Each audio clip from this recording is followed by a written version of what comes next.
اور اس کے تمام جو الفاظ ہیں وہ ریکارڈ کے اوپر موجود ہیں، تو اس میں تو اور کوئی مزید تفتیش کی ضرورت نہیں ہے کہ انہوں نے کیا کہا۔ دوسری چیز جس کو بہانہ بنایا جاتا ہے وہ یہ ہے کہ جی وہ موبائل فون اس کا نہیں ہے، اور اسی وجہ سے اسی فون کا بہانہ بنا کے ان کے ساتھ جو اسسٹنٹ ان کا کام کرتا ہے اس کے گھر پہ چھاپا پڑا، آدھی رات کو چھاپا پڑا، ان کے اسسٹنٹ کی بیوی کو گرفتار کیا گیا، ان کی 10 ماہ کی بچی سے جدا کر دیا گیا، اور اس کے بعد ان کو حوالات میں بھی رکھا گیا۔ یہ تمام جو بات ہے وہ بنیادی طور پہ شروع ہی ابتدائی اس کی جھوٹ سے ہوتی ہے، کیونکہ جس وقت گرفتار کیا گیا شہباز گل کو تو فون اسی وقت لے لیے گئے تھے، فون تو پولیس کے پاس موجود ہیں، تو بیان بھی ان کا ریکارڈ پر موجود ہے، فون بھی ان کے ریکارڈ کے اندر پولیس کے پاس موجود ہے، تو دوبارہ جسمانی ریمانڈ مانگنے کی ضرورت کیوں پیش آئی؟ اور اس کو سمجھنے کے لیے صرف یہی ہمیں دیکھنا ہوگا کہ پہلی دفعہ جب جسمانی ریمانڈ ملا تھا تو اس وقت ہوا کیا تھا۔ ان کے اوپر بدترین جسمانی تشدد کیا گیا، ان کے اوپر دباؤ ڈالا گیا بیان لینے کے لیے جو انہوں نے نہیں دیا، اور اس کے بعد کیونکہ جوڈیشل ہو گیا اور ان کی تحویل سے، اسلام آباد پولیس کی تحویل سے وہ نکل گئے، تو اس لیے وہ جو دباؤ ڈال کر تشدد کر کر جو بیان نکلوانے کی کوشش کر رہے تھے وہ بیان کیونکہ نہیں نکل سکا، اس لیے دوبارہ سے یہ پورا کیا گیا، اور دوبارہ اپیلیں ہائی کورٹ تک پہنچ گئے کہ دوبارہ سے جسمانی ریمانڈ لیا جائے۔ تو یہ ہم ریکارڈ پر لانا چاہتے ہیں کہ ابھی جو وہ جسمانی ریمانڈ کے لیے کہہ رہے ہیں اور لے جانے کے لیے کہہ رہے ہیں، اس کا صرف اور صرف ایک مقصد ہے، اور وہ مقصد یہ ہے کہ مزید تشدد کیا جائے، اور تشدد کر کے ان سے ایک من گھڑت کوئی سٹیٹمنٹ نکلوائی جائے جس کا نشانہ عمران خان ہوں گے۔ یہ بالکل واضح ہونا چاہیے سب کو کہ کیا ہو رہا ہے اس وقت۔ میرے خیال میں اگر چلیں جسمانی ریمانڈ دے بھی دیا ہے تو یہ بھی عدالتوں کی بھی ذمہ داری ہے کہ کیونکہ جسمانی تشدد ہو چکا ہے، وہ اس کے شواہد کورٹ کے اندر کھڑے ہو کے جب پہلے ان کی اپیرنس ہوئی تھی وہ اپنی قمیض اٹھا کے کورٹ میں جج کو دکھا چکے ہیں کہ ان کے اوپر جسمانی تشدد کیا گیا تھا، تو یہ یقینی بنایا جائے اور اس کی کوئی شفافیت ہو جس کے ذریعے یہ یقینی بنایا جا سکے ہمارے لوگ جو ہیں وہ وہاں پر جہاں پر بھی ان کو رکھا جائے وہ پتہ ہو سب کو کہ کس جگہ پہ رکھا جا رہا ہے، وہاں پر دوسرے لوگوں کے جانے کی اجازت ہو، تاکہ یہ اس بات کی یقین دہانی کرائی جا سکے کہ کوئی تشدد نہیں ہو رہا۔ سوال سے وہ نہیں گھبراتے، سوال اگر جو پوچھنا چاہتے ہیں وہ بالکل پوچھیں، کورٹ کے اندر پوچھتے، وہیں پہ جرا کی جاتی، صحیح تو قانونی طریقہ جو تھا وہ راستہ وہی تھا، لیکن وہ ظاہر ہے بند کمرے کے اندر رات کے اندھیرے کے اندر تشدد کر کے ان سے کچھ نکلوانے کی کوشش کر رہے ہیں۔ اس کے ساتھ ہی ابھی میں وزیر دفاع کی بھی سٹیٹمنٹ سن رہا تھا، ابھی وہ جو بات کر رہے تھے، اور یہ کتنی ہی ایک کیا کہنا چاہیے، تعجب تو نہیں، ایک مذاق خیز بات ہے کہ بات یہ کر کون رہے تھے اور کیا کہہ رہے تھے۔ وہ پھینٹ رہے تھے ایجاد جو انہوں نے کیا ہے کہ جو ہو جی ہیلی کاپٹر کریش میں شہدا ہوئے، جنرل سرفراز اور دوسرے لوگوں کی شہادت ہوئی، اس کے بعد جو ہے وہ تحریک انصاف نے جو ہے بڑی اس کے خلاف کوئی مذموم کیمپین چلائی۔ یہ بھی اس کے اندر کہا گیا تھا کہ کوئی تحریک انصاف سے جنازہ ہی نہیں اٹینڈ کرنے گیا تھا، ہم تینوں جو بیٹھے ہوئے یہاں پہ، پرویز خٹک صاحب، میں، اسد کیسر، ہم تینوں اس جنازے کے اندر شرکت کر کے آئے ہیں، لیکن پوری باقاعدہ ایک کیمپین چلائی گئی، ایک ماحول بنانے کی کوشش کی گئی کہ جیسے کہ بہت زیادہ کوئی تحریک انصاف نے فوج کے خلاف کوئی کیمپین چلائی بھی ہے۔ یہ ساری قوم کو غور سے سننے کی ضرورت ہے۔ ایک انتہائی گھنونی سازش کرنے کی کوشش کی جا رہی ہے، کیونکہ ان کی سیاسی دکانیں سب کی بند ہو رہی ہیں اور عمران خان ان سے سیاسی میدان میں سنبھالا نہیں جا رہا۔ پہلے تو صرف جلسے تھے، بیانیہ تھا، قوم باہر نکلی بھی تھی، پھر 17 جولائی کو خاص طور پہ جس طریقے سے پنجاب کے بائی الیکشنز ہوئے، عوام باہر آئی، متحرک ہوئی، ووٹ ڈالا، کامیاب کرایا، اور پنجاب کے عوام نے چھینا امپورٹڈ حکومت سے واپس، یہ اس کے بعد سے لرزہ خیز ہوئے۔ ان کو سمجھ میں آ گئی کہ سیاسی مقابلہ عمران خان کا نہیں کیا جاتا۔ اب عمران خان سے سیاسی مقابلہ کیونکہ نہیں کیا جاتا، اس لیے عمران خان کو قابو کرنے کے لیے کوشش پوری یہ امپورٹڈ حکومت یہ کر رہی ہے، ایک بیانیہ بنایا جائے، اس کے اندر یہ شہباز گل کو جو ابھی تشدد کیا جا رہا ہے وہ بھی اسی کڑی کا حصہ ہے کہ کسی طریقے سے پاکستان کے سب سے مقبول لیڈر، سب سے بڑی سیاسی جماعت اور پاکستان کا سب سے منظم ادارہ جس کے اوپر قوم کو فخر ہے پاکستان فوج، ان کا آپس میں کسی طریقے سے تصادم کرا دیا جائے۔ انشاءاللہ تعالیٰ اس میں کامیاب انہوں نے ہونا نہیں ہے، لیکن یہ کوشش بھی جو ہے یہ پاکستان کو کمزور کرنے کی مترادف ہے۔ یہ کوشش کہ ایک بیانیہ بنا دیا جائے کہ ملک کے محب وطن لوگ جو سارے پاکستان میں پھیلے میں، تحریک انصاف کا فالوور، تحریک انصاف کا ووٹر سپورٹر پاکستان کے ہر کونے کے اندر، میں پہلے بھی اس سے بات کر چکا ہوں، باقی تو تقریباً تمام علاقائی جماعتیں باقی رہ گئی ہیں۔ سیاسی طور پہ تو پاکستان کو متحد اس وقت عمران خان کرتا ہے، تحریک انصاف کرتی ہے، ہر زبان بولنے والے، ہر صوبے کے، ہر علاقے کے لوگ جو ہیں وہ آج عمران خان کے ساتھ کھڑے ہوئے ہیں۔ یہ پاکستان کو کمزور کرنے کے مترادف ہے، اس لیے یہ صرف تحریک انصاف کا معاملہ نہیں ہے، وہ تمام لوگ، وہ تمام ادارے جو یقین رکھتے ہیں، محبت کرتے ہیں پاکستان سے، یقین رکھتے ہیں کہ پاکستان کو مضبوط ہونے کے لیے ہم آہنگی ہونی چاہیے، ان سب کے لیے لمحہ فکریہ ہے۔ اور میں اب جو ہمارے پی ڈی ایم کے جو سیاستدان ہیں میں ان کو بھی یہ بول دوں کہ آپ غلطی کر رہے ہیں، آپ کی اس وقت جو پریشانی ہوئی ہے آپ اس سے سیاسی طور پہ مقابلہ کریں، ہو سکتا ہے آپ ابھی ناکام ہو جائیں، لیکن آپ سیاستدان ہیں اور سیاست میں اونچ نیچ ہوتی رہتی ہے، آپ کو شاید کل موقع مل جائے، لیکن یہ جو راستہ آپ اختیار کر رہے ہیں یہ اس میں غلط فہمی میں نہ رہیں کہ اتنا بڑا کوئی نقصان ہوگا اور آپ کی سیاست بچی رہے گی۔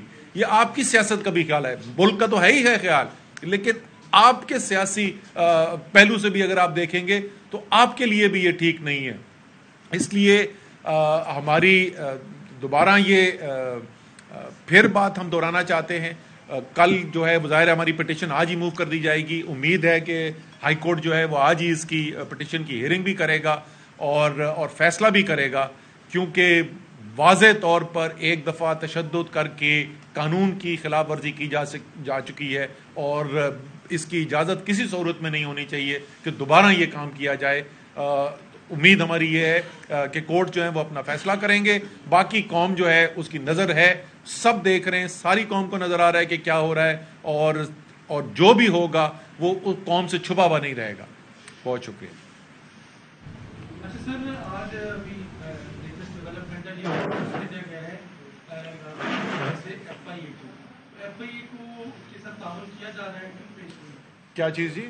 آج ایف آئی اے نے نوٹس بھیجا تھا چیئرمین تحریک انصاف کو فارن فنڈنگ کے حوالے سے، اس کے جواب کی لیگل نوٹس بھیجا گیا ان کو کہ آپ کی جو ریسٹرکشن تو نہیں پیش ہو رہے عمران خان اور باقی۔ اچھا آج نہیں تھا، وہ 18 کو تھی، 18 کو کیس لگا ہوا تھا، 18 کو کیس لگا ہوا تھا، اس کا جواب بالکل ہم نے بھیج دیا اور اس کی بڑی سادہ سی وجہ ہے، اس لیے وہ جواب بھیجا گیا ہے کہ ایف آئی اے کی جورسڈکشن قانون میں ہے کوئی نہیں۔ یہ الیکشن لاز کے جو معاملات ہیں وہ ایف آئی اے اس کے اوپر مداخلت نہیں کر سکتی، تو ایف آئی اے کی کوئی جورسڈکشن نہیں بنتی، اور یہ بالکل ہم نے چیلنج کیا ہے اور وہ چیلنج بلکہ کورٹ نے جو ہے نا، پشاور ہائی کورٹ نے بتایا ہے کہ ایف آئی اے بتایا کہ کس قانون کے تحت جو ہے نا، کس قانون کے تحت وہ یہ کارروائی کر رہی ہے۔ تو آج اسلام آباد ہائی کورٹ میں انہوں نے کہا کہ ہمارے پاس کوئی قانون نہیں ہے، یعنی کوئی قانون نہیں ہے، تو اس لیے چونکہ اس کے پاس کوئی قانون نہیں ہے تو کوئی جواز نہیں بنتا۔ آصف صاحب آج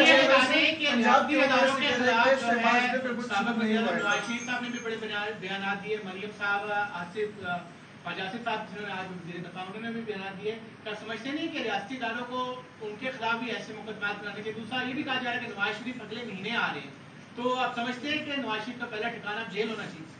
دیکھیں، دونوں چیزوں میں کہوں گا کہ قانون سب کے لیے برابر ہونا چاہیے، اور جن بیانات کا آپ ذکر کر رہے ہیں وہ اس سے کہیں زیادہ خطرناک بیانات ہیں جن کا الزام لگایا جا رہا ہے شہباز گل کے اوپر۔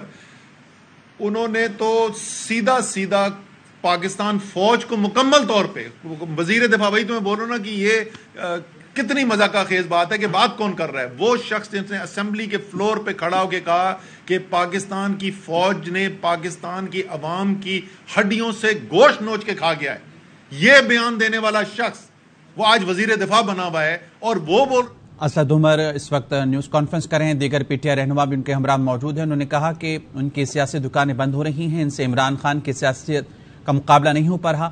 ان کو سمجھ آ گئی ہے کہ عمران خان سے سیاسی مقابلہ نہیں کیا جا سکتا. ہر زبان, ہر علاقے کے لوگ آج عمران خان کے ساتھ کھڑے ہیں. پی ڈی ایم قائدین سے بھی کہتا ہوں آپ غلطی کر رہے ہیں. پی ڈی ایم قائدین جو راستہ اختیار کر رہے ہیں ان کے لیے وہ ٹھیک نہیں ہے. اسد عمر اور دیگر پی ٹی آئی کے رہنما اس وقت نیوز کانفرنس کر رہے ہیں. انہوں نے کہا گھناؤنی سازش کی کوشش کی جا رہی ہے, ان کی سیاسی دکانیں بند ہو رہی ہیں. دیکھیں ہم پھر وہی کہیں گے جو صحیح اس کا فورم ہے, وہ فورم جو ہے وہ عدالت ہے. اگر کوئی لگ رہا ہے کہ شہباز گل نے جو بات کی ہے وہ مناسب نہیں ہے تو اس کا فورم عدالت ہے. عدالت میں سوال پوچھا جائے گا, عدالت کے اندر جواب دے دیا جائے گا, اور جو بھی معاملات اگر وہیں پہ کورٹ کے اندر جو سیٹلمنٹ ہونی ہے وہ وہاں پہ ہو جائے گی. وہ اس کے لیے کوئی خفیہ مذاکرات کی ضرورت نہیں ہے, کیونکہ کوئی خفیہ کوئی ڈیل نہیں کی جا رہی. یہ وہ ڈیل کرنے والے لوگ جو ہیں وہ دوسرے والے ہوتے ہیں. پنجاب کے حوالے سے نکل کا ہے کہ شہباز کو ٹچ نہیں کیا, تو یہ آپ کے لیے کو ٹچ کیا جا رہا ہے, دو بہن ایک کو. دیکھیں وہ بات کی جا رہی تھی اڈیالہ جیل کے بارے میں. ہاشم ڈوگر صاحب ہیں پنجاب کے وزیر ہوم منسٹر اور پریزنس کے منسٹر. وہ اپنے جیل کے بارے میں کہہ رہے تھے اور درست کہہ رہے تھے, اور شہباز گل نے بھی ان کے اوپر اڈیالہ جیل کے اندر تشدد نہیں کیا گیا. اور اس کی جو ہے ایک اور طریقے سے اس کی جو کنفرمیشن ہو جاتی ہے وہ اس بات سے کہ جب کورٹ میں کھڑے ہو کے قمیض اٹھا کے شہباز گل نے دکھائے اپنے اوپر تشدد کے نشانات, تو اس وقت تک تو اڈیالہ گئے بھی نہیں تھے. تو تشدد جو ہے اسلام آباد میں یہاں کی پولیس نے ان کے اوپر کیا تھا. آپ کا مطلب ہے کہ تھانے کی حوالات بھی یا کسی اور جیل میں؟ جیل تو ایک ہی ہے یہاں. نہیں, جیل میں نہیں تھے نا. پہلے 2 دن تو وہ فزیکل ریمانڈ کے اوپر تھے, تو اس وقت جیل نہیں گئے تھے. جیل تو جو جوڈیشل ہوئی تو اس کے بعد گئے تھے. تو پہلے جہاں پہ ان کو رکھا ہوا تھا کسٹڈی کے اندر, وہاں پر. اچھا اسد عمر صاحب, آج آپ صحافیوں کے حق میں ریلی نکال رہے ہیں, ماشاءاللہ بڑی اچھی بات ہے. آپ کے دور میں ہم بھی کافی ریلیاں نکالتے رہے, مذاکرات کے لیے کوئی وزیر نہیں آتا تھا. ایک نجی چینل کے صحافی ہیں حیدر شیرازی, ان کے بارے میں یہ ہے کہ ان کو ادارے سے فارغ کیا گیا ہے. کہا یہ جا رہا ہے پاکستان تحریک انصاف کے پریشر پہ کیا گیا ہے, کیونکہ وہ عمران خان سے مسلسل بڑے سخت سوالات پوچھتے تھے. اس پہ آپ کیا کہیں؟ دیکھیں عمران خان سے جو سخت سوالات پوچھنے والے صحافی تھے نا, وہ صحافی آپ یہ تو چھوڑ دیں کہ ان کو نوکری سے نکلوانے کا, ان کو تو عمران خان بنی گالا بلاتے تھے. سارے پاکستان نے دیکھا ہے کہ بنی گالا کہہ رہا ہوں, سوری, وزیر اعظم ہاؤس میں لائیو پروگرام جا رہا, سارا پاکستان دیکھ رہا ہے, اور کتنے مشکل سوالات پوچھے گئے. بلکہ میں آپ کو بتا سکتا ہوں کہ انہی میں سے کچھ صحافیوں نے بولا کہ ہمارے ساتھیوں نے جس طریقے سے وزیر اعظم سے سوال پوچھے یہ مناسب نہیں تھا, یہ صحافتی اقدار کے مطابق نہیں تھا. عمران خان نے تو اس پہ نہیں برا منایا تھا بھائی. عمران خان کی تو 3.5 سال بے تحاشا تنقید ہوتی رہی. عمران خان نے کسی کو یہ نہیں کہا کہ اس کو نوکری سے نکال دیا جائے, لیکن یہاں پر تو پورے کا پورا چینل بند کر دیا گیا. یہ پہلے بھی ہو چکا ہے پاکستان میں کہ کیبل آپریٹرز کے اوپر دباؤ ڈال کے کچھ خاص علاقوں کے اندر جو ہے چینل دکھانا بند کر دیا جائے. لیکن یہ تو فوجی ڈکٹیٹرشپ کے باہر واحد مجھے کیس پتا ہے جہاں پہ ایک پورے چینل کا NOC اڑا دیا گیا, لائسنس اڑا دیا گیا اور چینل بند کر دیا گیا ہے. اس کی تو کوئی مثال ہی نہیں ملتی. یہ تو بدترین صحافتی قدغن لگانے کی کوشش کی جا رہی ہے. صاحب یہ بتا دیجئے, جس طرح اسی سوال کا یہ سپلیمنٹ ہے کہ جس طرح آپ نے بات کی کہ بلایا جاتا رہا ہے, میں گزشتہ 3 سال سے بیٹ کر رہا ہوں, پورے پاکستان سے جلسے کور کیے ہیں. بنی گالا جب بھی بلایا جاتا ہے 4-5 مخصوص صحافیوں کو بلایا جاتا ہے, پریس کانفرنس پہ نام دے دیا جاتا ہے. پی ٹی آئی کی میڈیا پالیسی ہے کیا؟ سر ایسی آپ یہاں پہ بیٹھے ہوئے تو پی ٹی آئی کی پریس کانفرنس میں آپ بیٹھے ہوئے, آپ کو کسی نے نہیں روکا ہے. بنی گالا کے اندر 4-5 نہیں ہے, بہت سارے لوگ جا چکے ہیں. وہ پوری فہرست اگر آپ چاہتے ہیں میں آپ کو فہرست آپ کے ساتھ شیئر کر دوں گا. اگر آپ کو نہیں بلایا ہے تو یہ ہم فواد چودھری صاحب سے کہیں گے کہ جی آپ کو بھی بلا لیں وہاں پر. سر ایک چیز بتا دیں لاسٹ میں, سر جب آپ کی حکومت پی ٹی آئی کی آئی 2018 میں, تو سر جو آپ کے سیاسی مخالفین تھے وہ اداروں کے خلاف بات کرتے تھے, آپ نے اپنی حکومت میں ان کے خلاف کوئی مقدمہ درج نہیں کیے. آج آپ اپوزیشن میں ہیں, وہ مخالفین آپ کے حکومت میں ہیں, اب آپ کے اوپر مقدمات ہو رہے ہیں اور اب آپ جسٹیفائی کر رہے ہیں. تو سر یہ سیاست دانوں کا اداروں کو جسٹیفائی کرنے کا معاملہ یہ کب رکے گا جا کے؟ کسی اور ملک میں اس کی ایگزامپل نہیں ملتی. عوام کی مہنگائی اور باقی چیزیں چھوڑ کر اب مدعا اداروں کے دفاع میں تمام لوگ لگے ہوئے، یہ معاملہ ختم کب ہوگا؟ دیکھیں، آپ نے جیسے خود کہا کہ تحریک انصاف نے تو کوئی کسی پہ پرچے نہیں کٹوائے، اور لوگ ہمیں اعتراض بھی اب کرتے ہیں کہ آپ نے کیوں نہیں کٹوائے تھے پرچے. عمران خان کی سیاست جو ہے نا وہ جمہوریت میں یقین رکھتے ہیں، وہ آزادی رائے میں یقین رکھتے ہیں، اس لیے وہ نہیں چاہتے کہ وہ سیاسی بنیاد کے اوپر کسی اپنے جو ان کے اپوزیشن کے لوگ ہیں ان کو اٹھا کے ان کے خلاف پرچے کٹوائیں. یا کرپشن کے کیسز ایک الگ معاملات ہے، وہ نیب نے جو کیے وہ کرپشن کی بنیاد پر کیے. عمران خان نے سیاسی بنیاد پہ نہ بات کرنے کے اوپر کوئی قدغن لگائی، انہوں نے تو بھائی لانگ مارچ کر کے یہ کہہ کے کہ ہم حکومت گرانے آ رہے ہیں، شارع دستور پہ آ کے انہوں نے جلسہ کیا، سپریم کورٹ سامنے، الیکشن کمیشن سامنے. عمران خان نے تو وہاں سے نہیں روکا تھا جس کے اندر انہوں نے اپنا شورائے آفاق انہوں نے جملہ اپنا بولا کہ کانپے ٹانگنے والی بلاول نے. سو عمران خان نے تو پوری اجازت دی. اب فضل الرحمان لے کر آ گئے اپنا، انہوں نے کہا جی جب تک حکومت نہیں گرے گی میں یہاں سے نہیں جاؤں گا. کیا کیا عمران خان نے؟ بھیج دیا ڈی سی کو، جا کے پوچھو یار پانی وانی کی کسی کو ضرورت تو نہیں ہے. اچھا اسد عمر صاحب، آخری سوال کل سے خبریں آ رہی ہیں کہ تانیہ نسبیلا کے حوالے سے، جیسے آپ نے کہا جو کیمپین چلائی گئی وہ پی ٹی اے کے فلیگ سے، اور آپ کو پتہ ہے سامنے ساری تفصیلات آ گئی، کتنے اکاؤنٹ تھے. آپ نے انٹرنل آڈٹ بھی کیا ہے؟ جی بالکل. حد تک آپ سمجھتے ہیں کہ آپ مطمئن ہیں جو آپ کی تحقیقات؟ بالکل کیا ہے، اور میں یہ کل کی میٹنگ میں نے کہا تھا کہ ہمیں باقاعدہ پریس کانفرنس کر کے ریلیز کرنا چاہیے کہ یہ سازش چلائی کس نے، کہاں سے آئے، کون سے اکاؤنٹس اس کے اندر استعمال ہوئے. وہ ایک کمیٹی بنائی ہے، وہ کمیٹی تو بنتی رہے گی. ہمارے سوشل میڈیا کے بچے جو ہیں وہ ماشاءاللہ جو ہے ورلڈ کلاس لوگ ہیں، انہوں نے ساری وہ فورینسک کر کے سب نکال دی ہے تھریڈ. یہ اس کے اندر واضح ہے کہ یہ جس نے بھی چلائی تھی تحریک انصاف نے نہ کبھی پہلے کیا ہے نہ یہ والا کیا تھا. بہت شکریہ.